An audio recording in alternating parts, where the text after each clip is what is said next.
Gracias, presidente. El Consejo de la Magistratura es una institución sumamente importante para la República. Entre otras cosas, depende del buen funcionamiento del Consejo de la Magistratura, de la eficiencia con que cumpla sus funciones, que el Poder Judicial pueda ser verdaderamente independiente y eficiente en su tarea, que tengamos buenos magistrados y que las decisiones sean acertadas y justas. Por eso, seguramente, por la importancia que el Consejo de la Magistratura tiene para la vida de la República, la Constitución ha previsto que la ley que lo organice o que reforme la organización del Consejo de la Magistratura deba ser sancionada con una mayoría agravada, mayor que la que se necesita para sancionar la mayoría de las leyes. Esta directiva del Constituyente, más que una traba para la sanción de la ley, es, insisto, una verdadera directiva que el Constituyente ha dado, que nos ha dado a nosotros, a los legisladores, para que esta ley tan trascendente para la República sea sancionada con el mayor consenso posible, que sea sancionada mediante el voto favorable de la mayoría de las fuerzas políticas que integran la Cámara. Y esta es una directiva que hoy vamos a incumplir, que hoy vamos a desoír. Con la única excepción del oficialismo que impulsa este proyecto tan denodada y empecinadamente, el resto de las fuerzas políticas hemos expresado objeciones, muchas de extrema gravedad, muchas que implican inconstitucionalidades, es decir, violaciones a la Constitución Nacional. A nosotros se han unido todas las organizaciones no gubernamentales, las asociaciones de abogados, organizaciones de tendencias ideológicas tan extremas y seguramente irreconciliables, salvo un tema como este, como el Centro de Estudios Legales y Sociales y Human Rights Watch en un extremo y el Colegio de Abogados de la Ciudad de Buenos Aires en el otro, pasando por la Federación Argentina de Colegios de Abogados, la Asociación de Magistrados, infinidad de asociaciones. Todos estos reclamos para mejorar la ley, para perfeccionarla, han sido desoídos. Y no es que la oposición y quienes nos oponemos a este proyecto en particular no estemos de acuerdo en que el Consejo de la Magistratura requiere actualmente modificaciones que perfeccionen su funcionamiento, que lo hagan más eficiente y que redunden en un mejor funcionamiento del Poder Judicial. Todos coincidimos en que el Consejo requiere modificaciones, pero coincidimos en que este proyecto no es la solución. Este proyecto tiene una orientación que no satisface la necesidad de reformar esa institución tan importante como es el Consejo de la Magistratura. Y además, insisto, como hemos señalado en oportunidad de debatirse el proyecto en las comisiones de Asuntos Constitucionales y de Justicia, ostenta algunos vicios de constitucionalidad que son insalvables. El primero, que ha sido largamente señalado aquí en este recinto y por todos quienes se oponen a la reforma, es la ruptura del equilibrio que el artículo 114 de la Constitución requiere en la integración del Consejo de la Magistratura. Se ha argumentado desde el oficialismo, y es cierto, que la Constitución no dice que tenga que tener una composición equilibrada, sino que debe procurarse el equilibrio, como si esto fuera muy distinto. Con ese criterio podríamos integrar el Consejo exclusivamente con representantes del sector político. Y podríamos decir, bueno, procuramos el equilibrio, pero no lo logramos. Creo sinceramente que cuando la Constitución nos dice a los legisladores que debemos procurar el equilibrio, lo que tenemos que hacer es encontrar el equilibrio, no encontrar una excusa que nos releve de encontrar el equilibrio. Y este proyecto rompe ese equilibrio. Basta para demostrarlo el hecho de que de los 20 integrantes actuales, el proyecto los reduce a 13, pero sin reducir en un solo integrante a la representación del oficialismo, integrada por 4 legisladores y el representante del Poder Ejecutivo.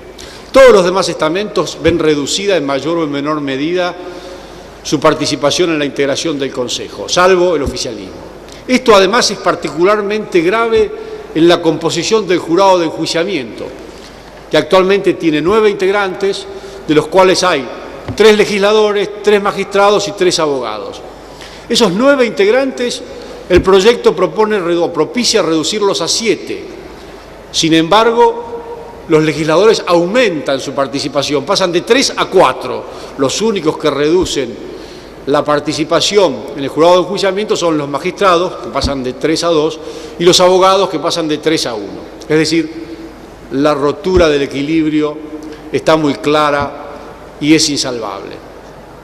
Es decir, la representación política va a tener en el Consejo de la Magistratura una preeminencia, una preponderancia que la Constitución quiso evitar y que además implica un retroceso, porque la creación del Consejo de la Magistratura respondió precisamente al objetivo y al propósito de evitar la arbitrariedad o la discrecionalidad del poder político, que por excelencia es el Poder Ejecutivo, a la hora de designar magistrados.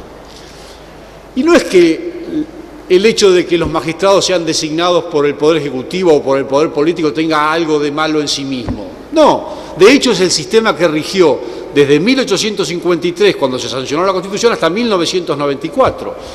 Y no siempre hubo problemas en la designación de los magistrados y de los jueces. Hubo épocas en las que fueron designados brillantes magistrados. Pero si la Constitución ha cambiado este sistema, si el constituyente ha decidido abandonar el sistema de designación de magistrados por parte del Poder Ejecutivo, del Poder Político, con discrecionalidad, y ha decidido cambiarlo por otro sistema, no tenemos más remedio que respetar ese sistema y respetar la cláusula constitucional y el mandato constitucional.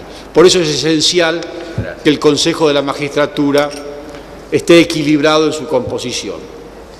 Y vista la cosa desde otro punto de vista, es inconstitucional que el proyecto no respete ese equilibrio. Otro vicio de inconstitucionalidad se advierte cuando el proyecto elimina la representación en el Consejo de la Corte Suprema. Recuerdo que el artículo 114 de la Constitución Nacional requiere que estén representadas todas las instancias judiciales. Las instancias judiciales, de acuerdo con la clásica definición de Couture, son las etapas en las que se cumple o desenvuelve el proceso. Y desde este punto de vista no cabe la menor duda de que la Corte Suprema es una etapa. A veces es una etapa ordinaria, a veces es una etapa extraordinaria, según de qué se trate. En los casos en los que la Corte ejerce su competencia originaria en única instancia por mandato constitucional, es una instancia ordinaria. También lo es en el caso del recurso ordinario de apelación, originariamente creado en la Ley 4055. Y a veces es una instancia extraordinaria, cuando conoce por vía del recurso extraordinario de apelación, previsto en la Ley 48, cuando conoce para dirimir conflictos de competencia entre órganos judiciales que no tienen un superior común. Pero de lo que no cabe duda es de que la Corte es una instancia y que debe estar representada en el Consejo de la Magistratura. Y también debe estar representada por otra razón más, y es que la presencia del presidente de la Corte Suprema en el Consejo de la Magistratura ha servido durante estos años de funcionamiento de la institución para evitar o para atenuar conflictos entre el Consejo de la Magistratura y la Corte, que los ha habido y no han sido pocos, sobre todo a la hora de dirimir las competencias de uno y otro órgano. De modo que la presencia del presidente de la Corte allí en el Consejo de la Magistratura no solo implica cumplir el mandato de la Constitución, sino que además es sabia, es beneficiosa para el funcionamiento del órgano y conviene desde todo punto de vista. Y la tercera inconstitucionalidad, que a mi juicio está muy clara en este proyecto de ley, es la innovación que se hace en el mecanismo de remoción de los integrantes del Consejo, de los consejeros. Hasta ahora los consejeros pueden ser removidos con el voto favorable del propio Consejo, aunque con una mayoría agravada.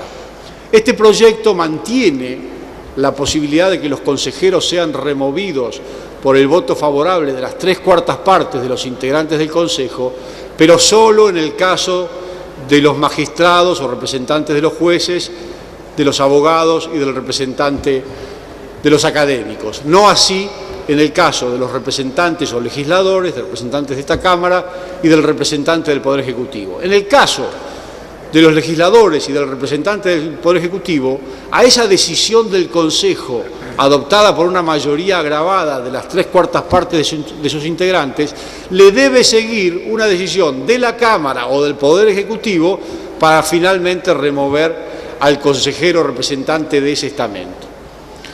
A mi modo de ver, esto viola claramente el artículo 16 de la Constitución Nacional y la igualdad ante la ley, porque los integrantes del Consejo que están allí no lo están en tanto representantes del pueblo, como pueden ser el caso de los legisladores o del presidente de la República, sino que están representando a un determinado poder del Estado, al Poder Legislativo o al Poder Ejecutivo. No son removidos del Consejo en su función de legisladores o en su función de presidente de la República. Son removidos como integrantes. Por lo tanto, no hay razón que justifique ese agravamiento. La única razón es la misma que justifica mantener una mayoría de representantes del sector político, y es darle preeminencia a la representación política en el Consejo de la Magistratura.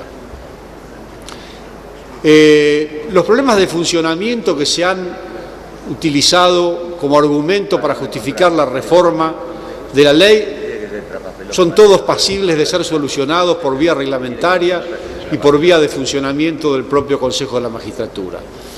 En cambio, estos vicios que ostenta el proyecto, una vez que la ley sea sancionada, ya no tendrán remedio, ya no tendrán solución, y la independencia del Poder Judicial habrá quedado seriamente afectada y dañada por esta ley, por esta reforma. Todavía queda tiempo y por eso insto a los legisladores a que reflexionen respecto del daño que esto va a hacer. La oposición está dispuesta a acompañar las reformas que sean necesarias en el Consejo de la Magistratura en la medida que tengamos la oportunidad de expresarnos y de que nuestra opinión sea escuchada. Si esto no es así, si el proyecto finalmente es sancionado, habremos dado un paso atrás y una institución tan fundamental como es el Poder Judicial habrá sufrido un menoscabo y una herida cuyas consecuencias pueden ser muy graves. Ojalá ello no ocurra. Muchas gracias, presidente.